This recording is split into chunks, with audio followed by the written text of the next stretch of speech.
এই সমাজের মানুষ ইমানে নাই, কি বললেন এই নেতা? ভিডিওটি দেখুন আর কমেন্টে জানিয়ে যান মন্তব্য।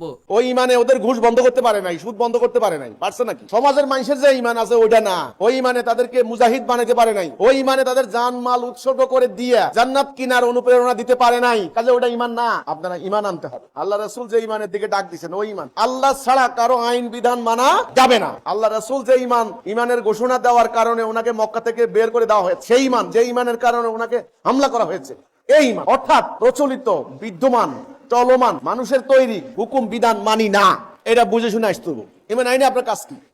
আপনি কি করবেন?